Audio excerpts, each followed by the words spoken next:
Everyone, मेरा नाम नवीन है और ये Volkswagen वर्टस GT एज, ठीक है। और ये ऑटोमेटिक नहीं है भाई, ठीक, मैनुअल है। और इसके मैं पहले तो आपको एक बिल्ड क्वालिटी का रिव्यू कर देता हूँ भाई। बिल्ड क्वालिटी का ये है, कुछ टाइम पहले अर्टिगा से लगी थी, ठीक है। और अर्टिगा का बम्पर पूरा उखड़ गया था भाई, इसमें हल्का सा डेंट आया था। बिल्ड क्वालिटी में 5/5 है, ठीक है। बाकी ये तुम्हारा है ना टो कैप की ये कहानी थी कि टो कैप शायद ये बम्पर जब स्पीड ब्रेकर में आप जा रहे थे ना तो इसका ये खुल के गिर गया था, ठीक है। एक इशू है भाई पार्ट्स का। और भाई इसके पार्ट्स वो मिलते भी नहीं है आसानी से, ठीक है, और महंगे भी मिलते हैं। ये 1300 रुपये का शायद पार्ट मिलेगा अगर आप मार्केट के अंदर ढूंढने जाओगे तो, ठीक। बाकी इसके अंदर मेरे को क्या इश्यूज आए हैं वो मैं बता देता हूँ, ठीक है। और क्या नहीं आए हैं वो भी बता देता हूँ। पहला तो भाई तुम्हें तो ये पता होता है ये जो ये बटन दे रखे कोई काम के नहीं होते, ठीक है। ये ऐसे ही दे रखे है, ठीक है, कोई काम की नहीं है। जहाँ तक ये अगर जो चीज़ काम की नहीं है वो चीज़ डालो ही मत, ठीक। एक तो ये है। दूसरा आपको ये कई बार ना भाई चलते चलते बंद हो जाता है, ठीक है। अगर ये वीडियो कोई और देख रहा हो तो भाई कमेंट करना, ठीक। और ये चीज़ बार बार बंद होती है चलते टाइम। और ये बीच में इसका ग्लिच बहुत गंदा है भाई, ये बीच में अटक जाती है भाई। ये मतलब धोखा देती है भाई। वो नहीं देती भाई इतना, i20 है मेरी, वो इतना धोखा नहीं देती, ये जितना धोखा देती है भाई। तो भाई क्या ही कर सकते हैं इसका। तो बाकी इसकी वेंटिलेशन वाली सीट्स इतनी कोई खास लगती नहीं है मेरे को, ठीक है। इतनी कोई है भी नहीं पावर की अच्छा लगे बैठने वाले को, ऐसा कुछ नहीं है, ठीक। बाकी ये मैनुअल है भाई, ये भी टाइट हो जाता है जब आप इसकी अगर सर्विस टाइम टू टाइम नहीं कराओगे तो ये बहुत हार्ड पकड़ लेता है भाई। ऐसा लगता है कि ट्रक का खींचे, और ट्रक भी शायद स्मूथ चलता है भाई। जहाँ तक मेरे को लगता है ट्रक का भी बहुत स्मूथ होता है, ये बहुत हार्ड है भाई, ठीक है।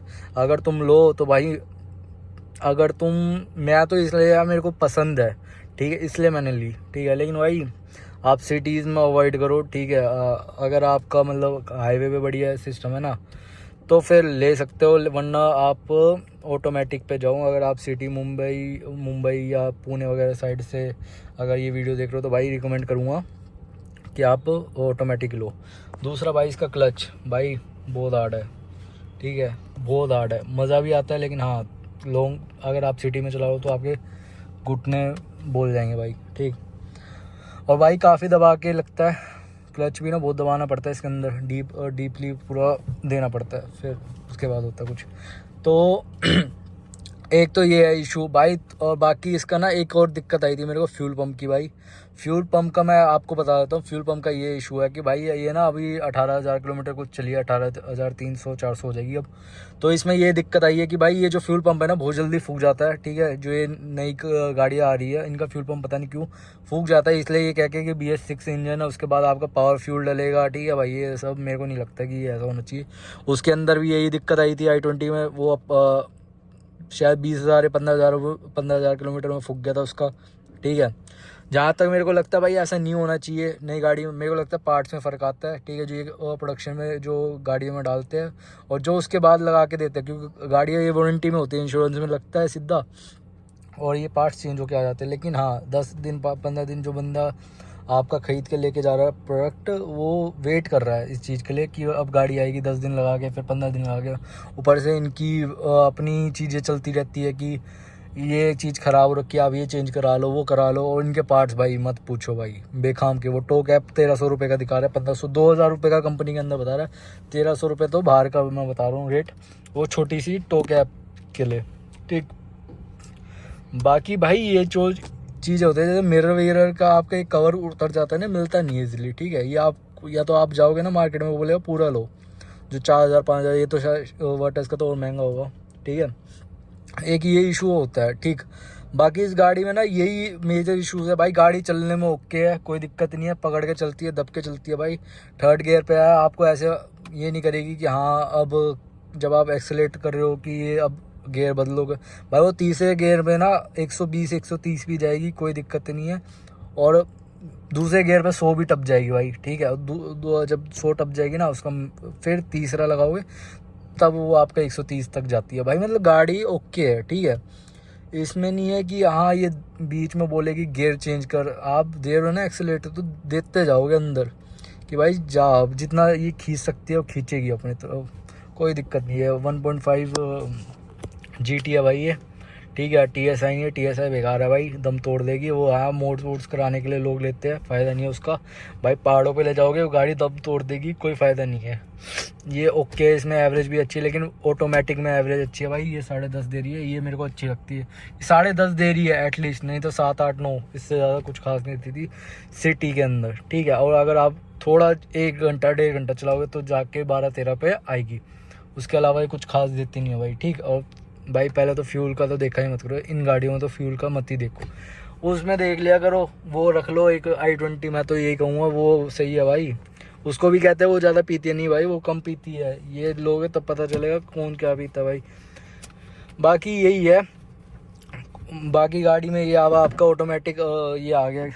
पहले तो मैनुअल आता था भाई, अच्छा है कि मेरे टाइम पे ये चीज़ ऑटोमेटिक आ गई। अगर ये चीज़ होती तो मैं काट देता भाई, मैं नहीं लेता ये गाड़ी। मेरे को ये चीज़ बड़ी दिक्कत रहती है, ये ऊपर नीचे उसका जाम हो जाता है, ठीक। बाकी ये आपकी ये सनरूफ है, ये ओके है भाई, कोई दिक्कत नहीं है इसमें। बस यही सब है गाड़ी में। और बाकी मैं ना वो इसके मतलब जो गाड़ी से रिलेटेड जो वीडियोस है वो जल्दी जल्दी डाला करूँगा, अब रेगुलर रहूँगा भाई। ये चीज़ भी मेरे को करनी है, ठीक है। बाकी यही है, और मैं इसकी ना वीडियो बताता रहूँगा कि क्या है क्या नहीं है इसके अंदर, जो मुझे दिक्कतें फेस हो रही है क्या नहीं है ना, वो चीज़ डालता रहूँगा। उसके बारे में डालूँगा भाई, वो बहुत अच्छी गाड़ी है भाई टू बी ऑनेस्ट। अगर हैचबैक में जाओगे ना भाई, उससे बढ़िया कोई गाड़ी नहीं है भाई। बलिनो से फार बेटर है वो, फ्रंट से भी, जो भी है। हाँ फीचर है भाई, फीचर की चल ठीक है, उसमें भी बहुत अच्छे फीचर है 2022 के हिसाब से मैं बताऊँगा ना, गाड़ी के अंदर टॉप नॉच है। इसके अंदर टायर मॉनिटरिंग, प्रेशर का वो नहीं आता भाई उस गाड़ी में है, ठीक है। तो भाई एक तो ये चीज़ें, और ये आफ्टर मार्केट चीज़ें खुलवानी पड़ती है, वो उसका कोई फ़ायदा नहीं है, ठीक है। जो अभी कंपनी से मैं अगर 20-22 लाख रुपए दे के ले रहा हूँ, ठीक है, तो फिर मेरे को वो चीज़ मिलनी चाहिए, है ना। वैसे एक बार तो ये गाड़ी मैंने जब वो देखा था नहीं, 11-12 लाख रुपए की होती है, इसके अंदर 10 लाख रुपए टैक्स लगता है भाई गाड़ी निकालने में। तो क्या कंपनी मतलब 11-12 लाख रुपए में दे रही है, शोरूम के अंदर टैक्स लग रहा है, वो अलग है। तो आप समझ रहे हो ये गाड़ी कितने की बनी होगी बाकायदा। आपको लग रहा होगा 5-7-8 लाख रुपए की गाड़ी होगी, तो 2-4 लाख रुपए का प्रॉफिट लेके गाड़ी वो जाती है आगे। तो ये टैक्स लग के जब ऑन रोड आती है 22 लाख रुपए की बनती है। तो भाई ऐसे ही है सिस्टम, तो उस हिसाब से तो कॉस्ट कटिंग होगी, बटन वटन में तो होगा ही।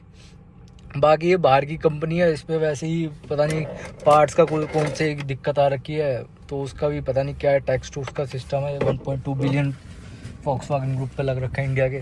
तो भाई यही सब है, बाकी और कुछ खास नहीं। चलो यही था मेरा रिव्यू, ठीक है। बाकी मैं बीच बीच में डालता रहूँगा, ये भी कोई ख़ास चीज़ नहीं थी, लेकिन हाँ ये चीज़ बतानी थी कि भाई एक फ्यूल पंप और ये पार्ट्स वार्ट्स का इशू, ये तो अब मेजर है भाई। बाकी और कुछ खास नहीं है। धन्यवाद आपका, जय हिंद।